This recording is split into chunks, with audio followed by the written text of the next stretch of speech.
Blog Talk Radio.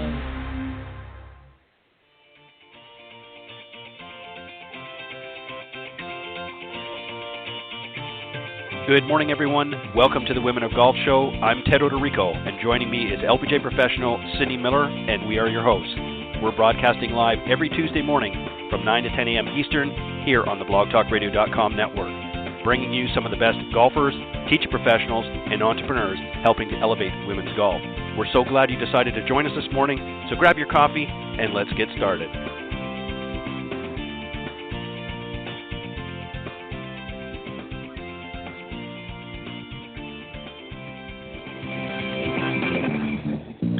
All right. Once again, good morning, everybody, and welcome to the Women of Golf Show. I'm Ted Odorico, and right alongside is none other than Legends Tour player and LPGA professional Cindy Miller. And as mentioned, we are your hosts here on the Women of Golf Show. Good morning, Cindy. Good morning, Ted. How are you doing today? I'm doing really well. We managed here in Florida to get through the first of two storms. Marco hit us a little bit yesterday. I'm, of course, a little further east, so it didn't really affect us as bad. So now we're hunkering down, for Marco, which is supposed to come in, I believe, either late tonight or early tomorrow morning. So for those along the Emerald Coast here, stay safe because it looks like it's going to pack a little bit more punch. And then I've heard, Cindy, that there's another one that's come off the coast of South Africa, and I can't remember what the name of that one is, and that's tracking this way. I don't know where it's going to go, so we might get the knockout punch here. Who knows? But I'm staying safe. How about you up in Buffalo? Well, it's kind of boring. It's nice out. It's like 85 degrees, and it rained a little this morning, so stay safe and healthy and hunker down. I definitely will. They're actually talking about somewhat of a front up in the Northeast as well. So hopefully you won't get it. It'll bypass you and you'll be able to carry on as normal. All right, we've got a great show for you this morning. Very, very excited. Going to join us here in just a quick minute.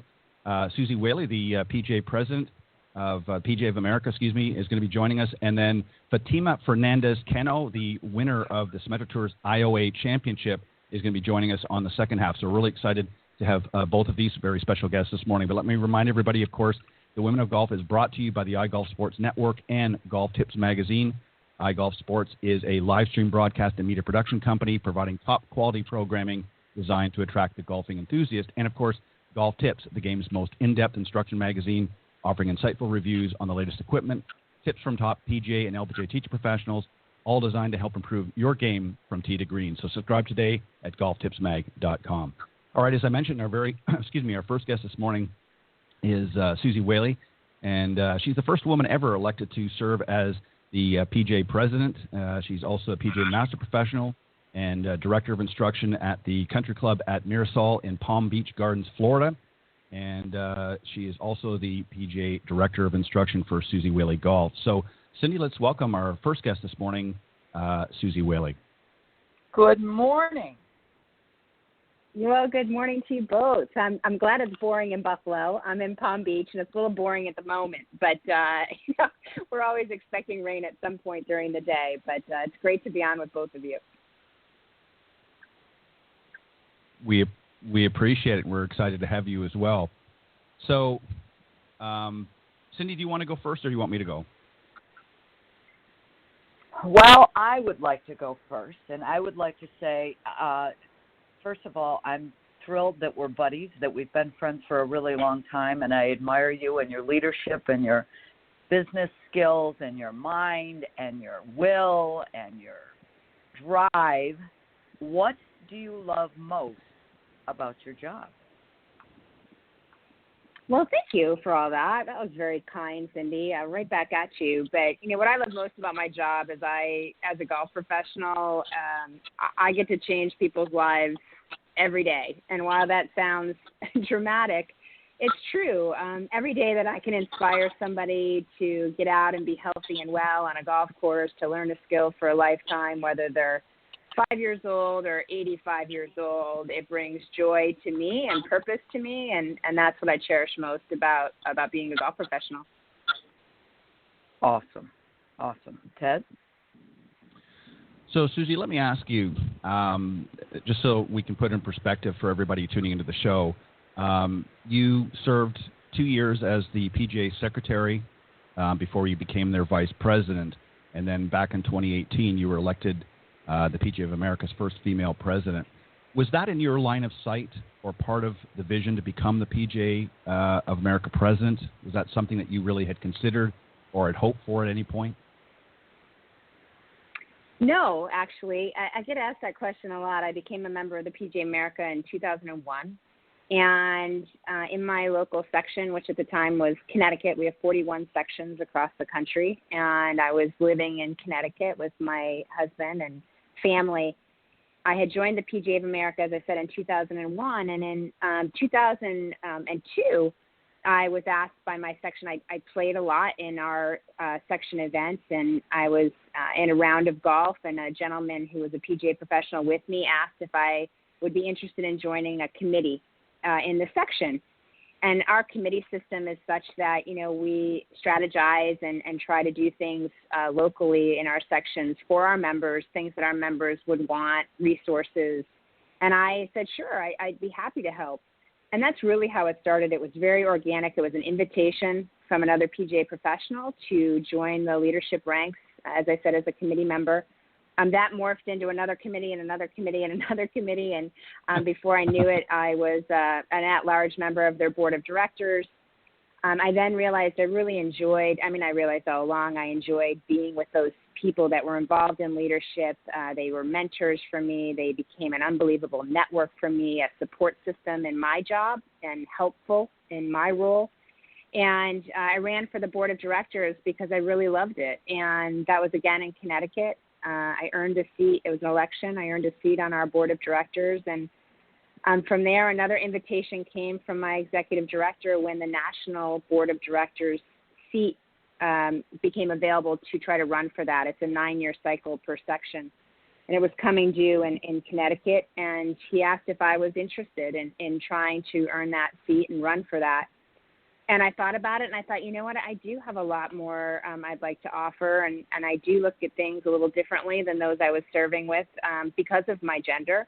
But I also knew my body of work was comparable to those that were running. So I ran for that national position and was elected to that national position. And then the same thing happened from there. I was so involved in the committee system on the national board of directors that when I was done with my term, I started in 2010. At the national level. And then in 2013, my board service was complete, and it was an election year in 2014. And I decided to run for national office because, again, I felt like I had contributed and was trying to make our members' lives better as best possible. I knew I was keenly interested in elevating the brand and being a part of that and discussions in that. And I thought, well, I have more to give. So I was a candidate that particular year in 2014. We campaigned across the country, and I was elected in 2015, or 2014, and then to serve my first term as secretary in 2015. So it was truly organic. It wasn't something that had ever been planned. It was just something that evolved and that I loved. And so I'm so honored to represent 29,000 PGA professionals across the country and some outside of the country. And it's just been a privilege. Let me ask you, too, about your role now as president, because you obviously, as you mentioned, you've had a lot of time to sort of progress to this point, and you've gotten to see the organization at many levels. What was the vision for the PGA of America when you became the president? What was Suzy Whaley's vision? Yeah, I think that's it's a question I get asked a lot too. And what's the legacy? What's the vision for you, Suzy? And I don't want it to come off as sounding contrite, but it's really not one person in our organization. It is a group effort. It's extremely collaborative amongst our exec team, our section officers, our section executive directors, and of course our national board of directors. And we set strategic vision. We have a long-term strategic plan, which we evolve every 5 years. We've just done that 2 years ago. And our mission is to grow the game and to serve our membership, which is really what that means to us, is provide as much resources as we possibly can. We're a 501c3 and a 501c6. And our role is to really provide education, employment services, player development services. We have member benefits typically attached to our, national partnerships and worldwide partnerships. But for us, it's about making our members' lives better. And it's about ensuring that we are leaders in the game and evolving the game in a way that's inclusive for anyone that wants to be a part of it and play it. So when you ask what the vision is, that's always been the vision. It's really just how, as time evolves, and COVID's a perfect example of that, how can we ensure that we are continuing to move forward in a time when there's so much fear and anxiety in the world, but the game has become this unbelievable opportunity to provide an outlet to people. And so we've had to bob and weave and navigate around some of our priorities, some of our spends. An example of that is our Golf Emergency Relief Fund. We've given $7 million to the Golf Emergency Relief Fund, which wasn't just for PGA professionals, but in fact for industry workers across the game. We're an $85 billion industry, but that $7 million is a huge commitment from the PGA of America to make sure that we were helping those that were dramatically impacted by COVID that work within the game. And we're incredibly proud of that. But I say that because, your strategy and your vision sometimes takes right and left turns, and you have to, as a leader, adapt and evolve, but also ensure that the entire organization and the brand is always moving forward as best as possible. Yeah, congratulations on that, by the way. I mean, I think it is, there's so many people that are affected in all walks of life, not just in the golf industry, but with tournaments, of course, just sort of, in some cases, just getting back on their feet, tours rather. It's been very, very difficult, not just for the players, but for all the volunteers and all the support staff and so forth, is to kind of know what's going to be going on. So, yeah, it's a lot of mishap along the way, but it's a very resilient industry, so I know it'll always be strong. Cindy, go ahead. Let me ask you, I know you're so diligent and organized, but how do you spin all these plates and do such a wonderful job? It's a screen. What's it called? Smoke and screen. I never have sayings correct, but whatever that is, I think for me it's a matter of. I know my husband's always like, "Why do you try to say sayings? You never get them right." But at the end of the day, I really just try, Cindy, like all of us do. I mean, everybody has a lot on their plate. Everybody's trying to manage multiple plates in our environment today, and whether it be multiple jobs or family or this work-life balance farce that we all try to pretend is a real thing. I don't believe in that. I think it makes people feel bad at the end of the day. So what I mean by that is I try every day to prioritize what is necessary to be completed in that moment in time. And wherever my feet are is where I try to be. So if I'm going to go play golf with my daughter today, as an example, we're going to play 9 holes. I'm going to squeeze it in. It's important to me. She's getting ready for the next Symetra event. And when I'm with Kelly today, I am going to be 100% with Kelly. I don't have my phone on. I have it in my golf bag, and it's off. And while that I realize might not work for everybody, that's how I manage to make it work. I've dedicated that time to her. And then when I get back from that, I'll head to work, or I'll do my PGA of America business in a certain allotted time. And it's the only way that I've found, for me anyway, that I can eliminate the anxiety, eliminate the, oh no, I have so much on my plate, where do I even begin? And it helps me stay focused on whatever task I'm trying to accomplish in the moment. It certainly doesn't mean I always get it done. It certainly doesn't mean my list gets checked off at the end of the day. Rarely does that ever happen. But I can go to bed feeling good about it. And I think the other thing is, I try really hard to say something with gratitude in the morning and say something with gratitude in the evening. And I read about it, and I started doing it a couple years ago. And it's really provided me an opportunity to remember that I can bring joy to each day, no matter the circumstance. And there's been days that have been really hard. I realize people have gone through just tremendous trauma through some of this. I mean, we have members who are going through other issues besides COVID. But I try really hard to remember that each day gives me an opportunity to be kind, to be prepared, and to bring joy to somebody else. And that keeps me grounded, and it keeps me away from some of the hate and the doubt and the anxiety, and keeps me in a place where I can continue to move forward. Awesome. Well said. Awesome. Now, is your husband still the head pro up in Connecticut?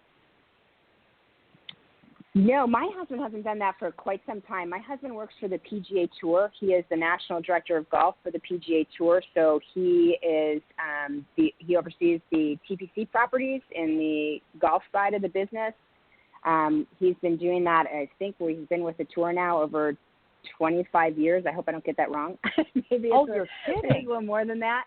But he started his career with the PGA Tour in Connecticut, so you're not wrong. He was the general manager at TPC River Highlands, and then from there he became a senior regional general manager for them, and then he took on the position of their national director of golf. So, my husband is, the properties that TPC has, not the licensed properties, but the managed and owned properties and the resort properties. Is what he does. He's a PGA professional, so we're a golf family for sure.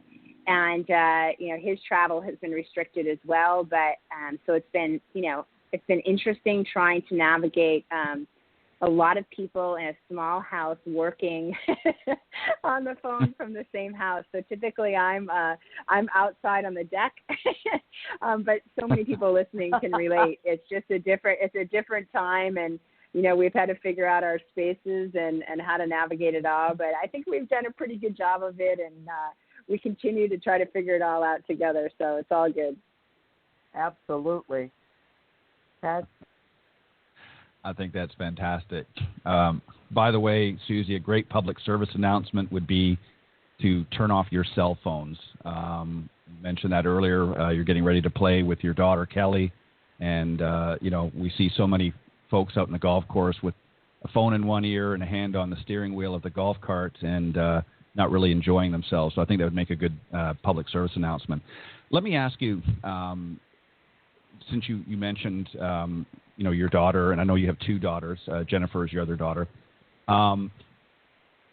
They're obviously well entrenched in a golf family. They get to get out and experience that. And Kelly obviously is on the Symetra Tour. What do you, as a role model for both of these young ladies? Obviously, both of you and your husband Bill are, but I think obviously the same-sex parent is even a bigger role model. When they look at you, what do you want them to see? Yeah, my older daughter, Jen, as you mentioned, she played college golf at a school called Quinnipiac in Connecticut, in Hamden, Connecticut, a Division I school. Loved her experience there, but didn't have any interest in turning professional or making a career out of it. She really was very interested in business, and now is loving her golf on a corporate level. She gets invited to pretty much everything because she can bomb it off the tee. And she's loving it, and she plays on the weekends, and there's leagues that she participates in with Next Gen Golf in Boston, and she's just loving it. And I think what I'm thrilled about for her is the competition wasn't, and she would say this, so I can say this for her. It just isn't what turned her on about the game. She loved being with other people. She loved being outside. She loved walking the golf course. It wasn't that she didn't like to compete, but it wasn't what drove her. And the competition, however, she would tell you, is what made her so strong in school and in business. The obstacles she faced, the perseverance she had to have, the grit she had to have to perform when it really was very nerve-wracking for her to do it. And she's found that translated amazingly well for her in doing presentations in business and in being uncomfortable in settings in the business world where she felt like maybe she wasn't prepared or didn't have the experience, but she knew she could get through it and she knew she could accomplish it because of her golf. That as a parent is something that just makes me so proud, right? It's never been about for my children having to perform at the highest level in golf. It was always Right. about, this is what we do as a family. People always ask me, how did you get your daughters to play? I'm like, we made them. And because it was something that we wanted to do together. And this theory of, well, my children don't like it, so we're going to try something else. I've never really understood with golf because it's a life skill. And I didn't expect my children to play collegiate golf. I just told them, look, your choices are 9 holes or 18, and you're going to learn the game, and we're going to go do it together. And they got good at it and ended up, really enjoying it for very different reasons. My youngest daughter loves the competition. She thrives on it. It's what drives her to go out to play. And so they're very different, but both of whom have developed this great sense of self, which is what when you asked me the question, that's what I wanted for my children. I wanted them to understand that they're in control of what they can accomplish and what they do, and only they can choose how to let other people make them feel, and that golf will give them this wonderful outlet to be themselves, to learn how to overcome, to have really great days and really crappy days, and realize it's okay. We can do it again tomorrow. And I just think it translates to life in general. So I couldn't be more proud as a parent. Both of us are. Both of our kids just every day strive to be the best they can in whatever they're doing. And I think that's all you can ask as a parent. Great answer. Thank you. Cindy, go ahead. Where where's Kelly playing next? Kelly's going to play in Indiana next. She lucked out a little bit this year, which sounds awful to say, but Kelly does not have great status on Symetra. She didn't perform like she wanted to at stage 2. So we were really thinking she wasn't going to have that many opportunities to tee it up because her status just wouldn't allow it. But with COVID and many of the internationals not playing domestically, Kelly's really had a couple opportunities that perhaps she wouldn't have had. So that's been exciting for her. And so she did get into Indiana, and I don't know what she'll get in next, but she's excited to head there. She's going to head to your neck of the woods on Wednesday. She's going to play in a Pro-Am in Albany and then in Rochester.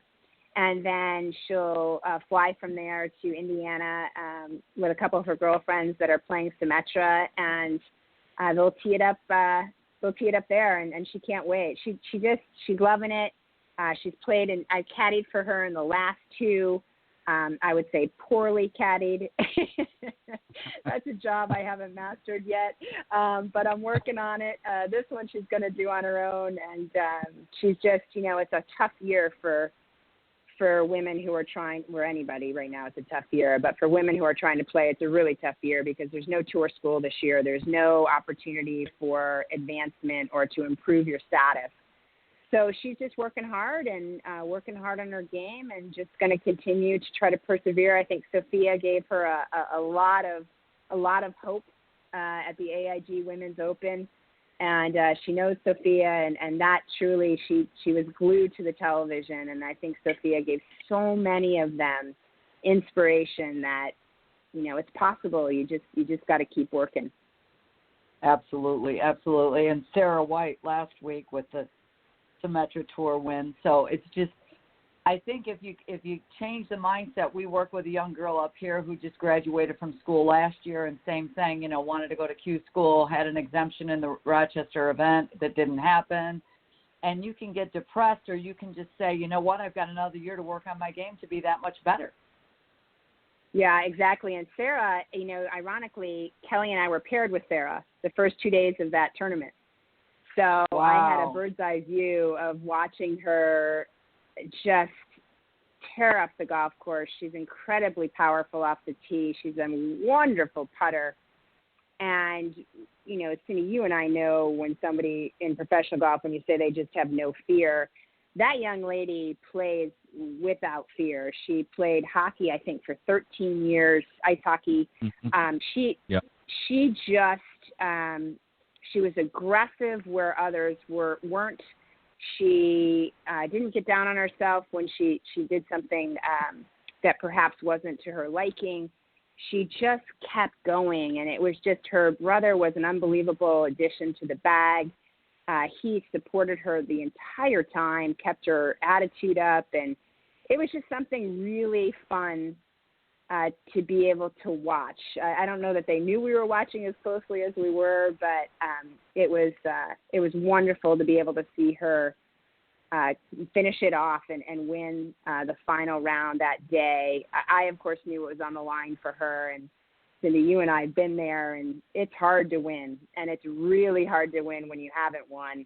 And she just did it with such grace and amazing play that young lady, you're going to see a lot more of her. That's great. That's great. Ed? Suzy, let me ask you, and this is just from a hypothetically speaking point, if you would, of these three options, would you rather be a player, a golfer, a golf teacher, or where you are now? What gives you the most enjoyment and why? Well, I'm all three. So the where you are now is that's what I am today. I haven't had a chance to compete as much as I would like to this past year. I'm hoping to play in our section championship mid-September, trying to navigate that right now with schedules. And that'll probably be my first tournament since February that I'll have teed it up in. So, I love having those butterflies and a little bit of the nerves and something to prepare for and get ready for, hence my round with my daughter today. But, for me, as I talked about in my work-life balance, I really cherish all three of those things. It's why I'm a golf professional. I will always be a competitor and a player. It's what brought me to the game, first and foremost. It's what enticed me to love the game, was the competition of it. And when I left the tour, and had my first daughter, Jen, it was really one of those moments in time. It's the first time I hadn't worked. And, I was driving my husband crazy, and he said, listen, he was at Ibis Golf and Country Club at the time, and the Nicholas Flick Golf Schools were based there. He said, why don't you come out and watch Jim Flick teach and see if this is something you might enjoy? And I said, great. I was just looking for something to do. My daughter was all of, 2 months old, and we found a wonderful sitter, and I went out there to observe and fell in love with it. I fell in love with coaching and teaching, and I fell in love with it because of the people who were mentoring me. It was Martin Hall and Mike Malaska and Laird Small and Charlie Epps and Bob Toskey, Jim Flick. Mark Wood, Kathy Wood. I just had these incredible mentors who loved coaching and were so passionate about it and purposeful about it that it made you immediately be attracted to it. So I don't have a one or two or a three as an answer. I love all three things, including my leadership position, and I think that's probably why I so cherish the game. The game's given me so much more opportunity than I can ever give back to it, and I believe that in my soul, and I'll play till I can't do it anymore. Yeah, that's the one nice thing about golf is, unlike so many other sports out there, this is really literally a game for a lifetime. At any age we see, as you mentioned earlier, whether you're 4, 5, 6 years old or you're 80 years old, you can still go out and have some fun on the golf course. So it is definitely a game for all ages. Just one last question I have, and this is just, again, kind of a hypothetical. If golf was not part of your life, what else would Suzy like to do?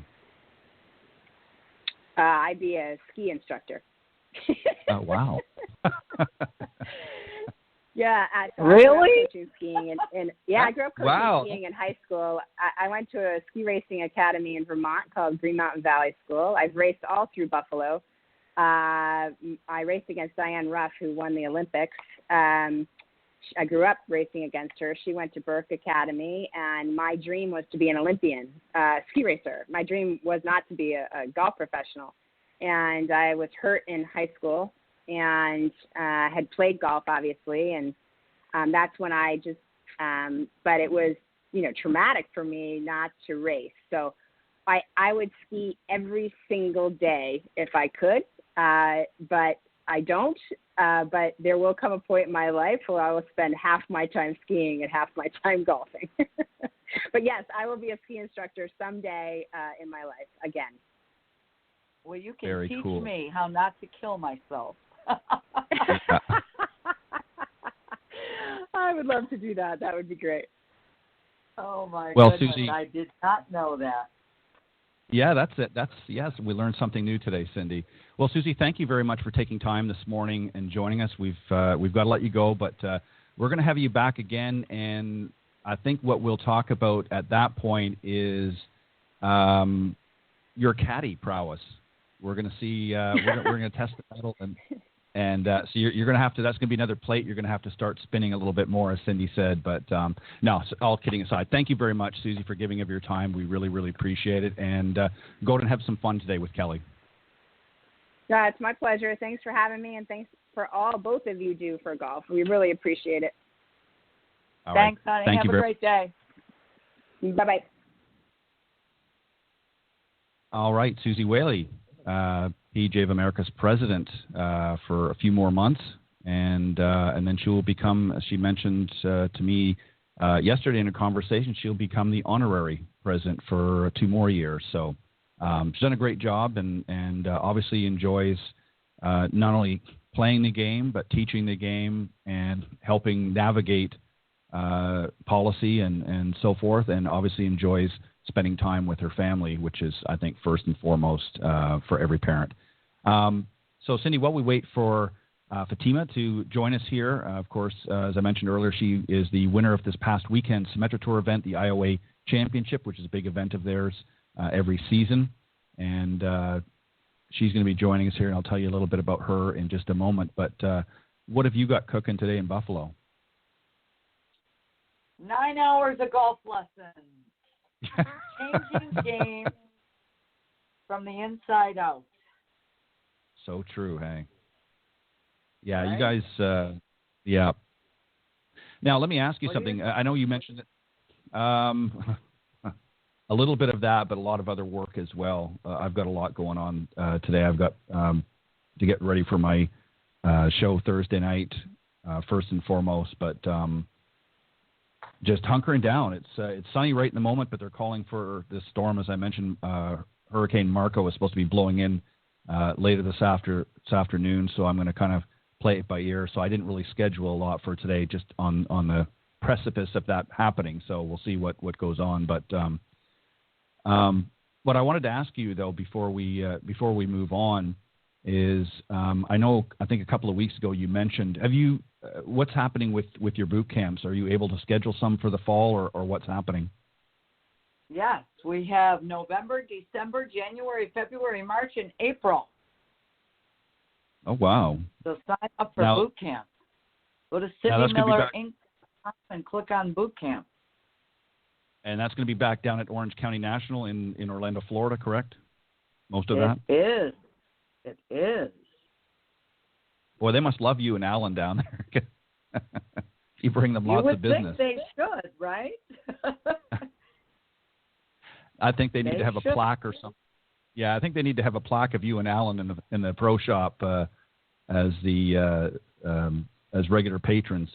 No, that's fantastic. You guys do such a great job. Yeah, you guys do such a great job with your boot camps, and that I'm glad. I know with COVID and stuff, it's been a little bit difficult to try and really firm dates down on that, but things seem to be lifting a little bit. So I'm glad you guys are able to do that. I hope the quarantine stuff goes away.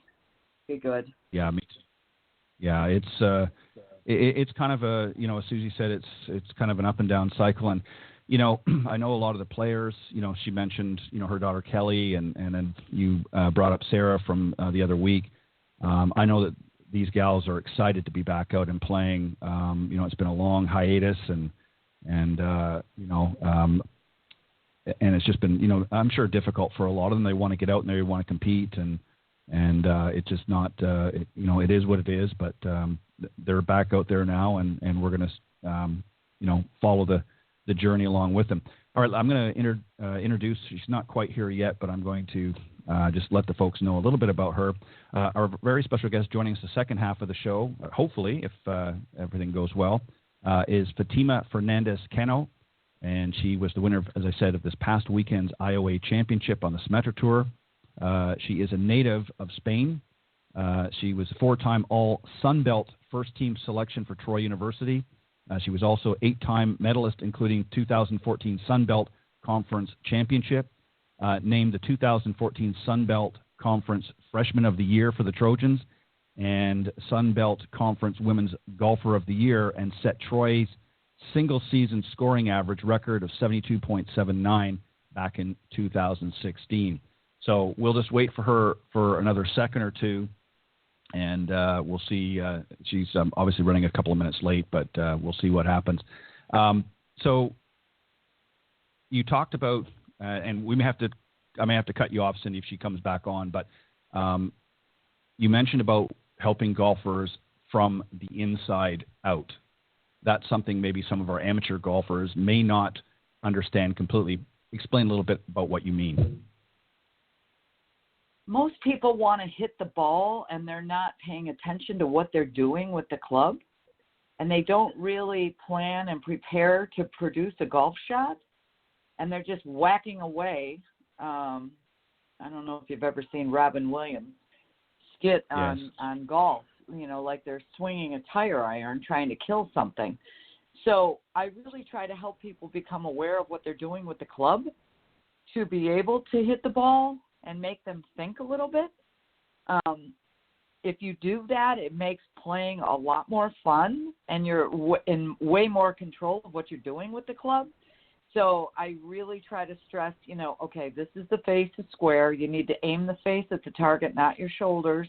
And so much of what we need to do is to help people understand that most things they hear from the committee of they, which is, their friends, their husbands, their wives, are not correct.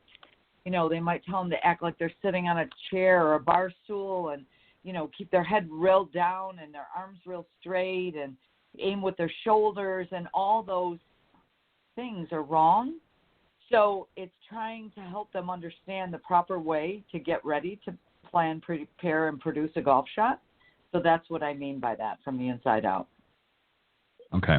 And yeah, the mental side of the game, I think, is an area that a lot of, especially amateurs, really, really fall short on. They're so focused on, and I think you would agree with this, they focus so much on, how perfect their golf swing looks, or, getting into the perfect position. And really, that's not as important as really your thought process. And I don't mean by, thinking of all the intricacies that go into the golf swing, but, having a game plan, having sort of a mindset, a positive mindset. And you work with a lot of juniors. What's, in your estimation, what is some of the main problems mentally that a lot of the juniors that you work with for the first time, let's say, what seems to be the most common denominator, do you think?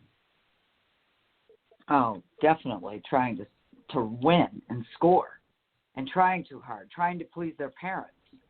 I mean, again, it's very, very sad that these people are just, so many parents are pushing their kids. I've got an example of a U.S. kids golf tournament, and this is a little girl that I teach once in a while who lives like 2.5 hours away. So this other little girl is finishing the round, and it's the last group coming in, and this other little girl who was already done walked up, and now she's only 9, so she doesn't know any better, but her father wasn't with her. So as the last group is finishing, she's wanting to see what this girl shoots. She walks right up on the green, like 8 feet from the hole, while this last group is – I'm like, what are you doing? And one of the dads was like, honey, you need to get off the green. Again, it's like, this is so bad. Parents aren't aware of it. And then, of course, she was very sad because the girl in the last group beat her by a shot and won. That girl shot 37, she shot 38. But you don't walk up on the green to see what they're doing. So it's just it's like, okay, what are you doing? Are you choking? I hope you're blowing it, right? So, again, it's just teaching them, needless to say, what they need to be doing. It's just so sad. So sad. So, yeah, parents teach their kids it's not about winning all the time. It's about sportsmanship. and knowing what you're doing and teaching people to root for each other. But, you know, I want to win. I hope we all play well, but I just want to play better. So right. That's what I've got to say. Yeah, you know, Suzy said something very interesting when she talked about her other daughter, Jennifer, who, you know, started out, you know, playing a little bit more competitive in school, but decided that was really not for her, and that was her choice. You know, Suzy and her husband, Bill, of course, introduced both of the young ladies to the game of golf. They wanted to at least be exposed to it and then let them follow their own path as to what level or what direction they wanted to take it. And that's something that really, I think, a lot of parents can take away from that. There's nothing wrong with introducing them. I think it's good, and not just golf, but other sports as well, and other activities. I think it's extremely important for parents to expose their children to different options, but then let them dictate based on their exposure to those games like golf, where they want to go. And even if they're not the best golfer at that point, or they don't show necessarily a lot of skills, at least let them explore that to whatever level they want. And they're pretty good judge. They'll know themselves if they've got what it's going to take to compete out there. But you're exactly right. That's an area, and I know we've talked about this many times before, that where a lot of parents just really push, and a lot of times the youngsters just decide after a while that this is not for me, and actually end up turning away from the game for many, many years. And, you know, some might take it back up again later in life, but, you know, the parents just, I think, just become, I don't know whether it's trying to live vicariously through their child's eyes or what it is, but, you know, a lot of these youngsters, they get out there and they're just so competitive. And as far as this young lady you were referring to, I don't know, maybe she was trying to put her foot over the hole or something. Hope the putt wouldn't go in. I don't know, but yeah, you've got to teach them, you know, to obviously love the game, but you've got to teach them, you know, to just go out there and have some fun and just do the best that they can, and not to you know, push them so much to the point where they no longer enjoy it. And we've seen that time and time again. I know you have, particularly working with a lot of juniors. It's not something, and it's hard for you, Cindy. Is that correct? You know, as a teacher too, because you're trying to help them navigate their journey, and sometimes the parents get in the way, right? Yes, they do. So again, it's like Suzy said, we've got 3 children, and you have to expose the game to them. I think the game is one of the best personal development programs you could put your child into. And again, you know, we've got 3 children, and only one is really good at playing, but the other one works at the Golf Channel, and the other one plays recreationally, you know, and works at a bank. So again, it just depends, but it's true that you need to teach these young children how to manage emotions, focus, thought control, be reliant and self-sufficient and dominant. Again, and the funny thing is these 2 kids one just turned 8 and one just turned 9. And, you know, to shoot 37 and 38 in a 9-hole tournament, it's pretty darn good. So again, it's maneuvering, playing out, you know, on their own, and it's just such a great learning atmosphere, you know, for kids. The bad news is sometimes the parents, you know, don't agree with me, and if they don't, then they can go somewhere else, and some of them do. But I have to expose the truth to them, you know, I just, in a loving way, but you have to share the truth. So that's how I feel about it. No, and I agree. And you know, part of that truth too is as much as the parents may want it for them, and as much as the child might be excited and wants to be out there, and I know you don't want to be a dream killer, but you've been around the game long enough, you know when somebody has, you know, that underlying talent, they can, and that doesn't mean that they're going to be the next Annika or the next Tiger or whoever, but that they have that drive and that sort of underlying instinct to be a competitive golfer. And sometimes it's just not in the cards. And I know, again, maybe you, and I'm just assuming, but I don't imagine you come out and say, look, you suck and you're not going to play and you're never going to make it on the tour. But I think you are realistic in your analysis is, hey, golf is a great game, but maybe this direction in the game is not up, is not what's going to serve you well, and it's just going to create further frustration. And I'm sure. Sorry, go ahead. I believe that everyone should play in these junior tournaments locally. Want to work at the game if you want. That's a big if. If you want to work at the game or you want to play for high school or you enjoy playing, then yes, go play in U.S. kids golf tournaments. Yes, go play in Western New York PGA Junior Tour events, right? Go play in HJGT events. But again, we've got a couple kids that are shooting in the 80s and they want to write to D1 schools. And I said, I wouldn't do that right now. They're not looking for a sixth person on a 5-person team. I would let your clubs do the talking. Let's go fix your swing so you hit it straighter, so you score better. So when you break 78, they want you. You have a value to them. And again, that's all I say to these kids. On the other hand, the ones that are going out and shooting 65 or 70 for 9 holes, you're still going to learn things. It's good for you to go play. The catch is you have to look in the mirror and say, why do I shoot? Why do I make doubles and triples? What just happened to make that happen? What did you do? And it's all about accountability and responsibility. The ball goes where the face points, and you're the one that's holding the club that makes the face point there. So, again, it's all about self-sufficiency and looking in the mirror, and then we can fix it. We can always fix it. The question is, do you want to? So. Yeah, and what's interesting, we've talked about this a couple times too on the show over the years, is how many of the players, especially, and I'm referring again to the young ladies coming up off the Symetra Tour, how many out there grind it out every week and just play their hearts out and things just don't seem to fall into place. And then suddenly they just look at it from a different perspective and decide, you know what, I'm not going to be so hard on myself. I'm going to do what I know I've got the gift to be out here and I've got the talent. And I'm just going to let things naturally progress. And that doesn't mean they just all of a sudden stop working on their game or start practicing, but they look at it from a different perspective. They change their mindset.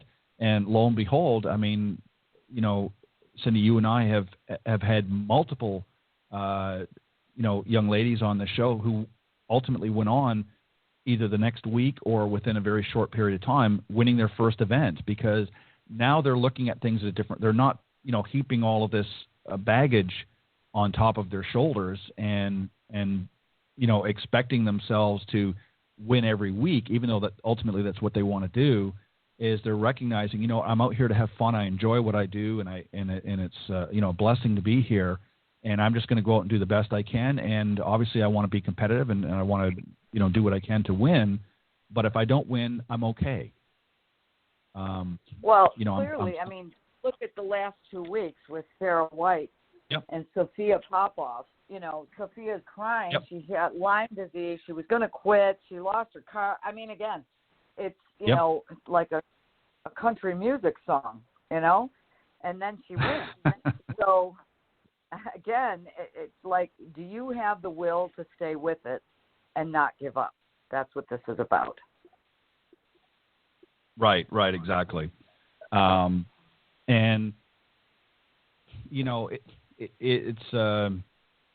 it's just one of those things, I think, and what I want parents to take away from this is be encouraging, be supportive of that child.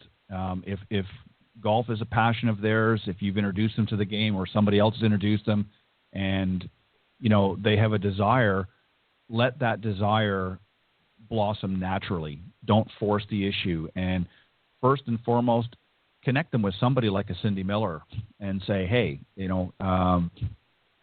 my daughter or my son has an interest in playing golf. How can you help them? And you're going to know very quickly whether they're serious-minded and want to be out there. And that doesn't mean, again, that they've, got the tour in their mind. But if they're going to come out, because I'm sure you've had students that come out there and you're trying to work through your programs and they're just not putting much effort in, and it's a waste of your time and it's a waste of their time. So, I think you want to encourage them and you want to be supportive, but let it take more of a natural route and don't try to force it. And don't be, like so many parents that, followed their kids in soccer or baseball and, they're a sideline coach and they're yelling out and doing that, because that's not going to help. And that only brings further anxiety. And I think you would agree with that. I think that's probably one of the biggest problems in that area is that parents get sometimes over-involved, and it doesn't make for a good thing. Just on a side note, I received a message from the Symetra Tour, and I think Fatima may have got the timing or what have you mixed up, but they're unable to reach her at this time. So we've only got a few minutes left. So I think what we will do is we will work to perhaps reschedule her for another time. But Cindy, I think any final thoughts that you want to make and or comments that you want to say, and then we'll wrap up.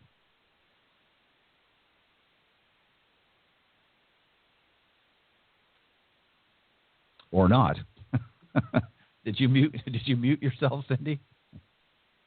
I did. Yeah. The last 2 weeks have proven don't ever, ever, ever give up. Right. Don't well ever said. give up. All right. Well, I apologize to everybody that our second guest wasn't able to make it. We'll see about getting her rescheduled for another week and let her come on and talk about her win last weekend at the IOA Championship on the Symetra Tour. But we're very grateful that Suzy was able to make it this morning, and we're certainly very proud of all of that she has done with the PGA of America and continues to do as its current president. And I know that she's excited to get out there and help others as a teaching professional as well in Palm Gardens, Florida. So on that note, we want to thank her and all of you for tuning in each and every week. And we will see you next week here on the Women of Golf Show. On behalf of Cindy Miller, I'm Ted Odorico. Thanks, everybody. Thanks, Cindy. Thanks, Ted.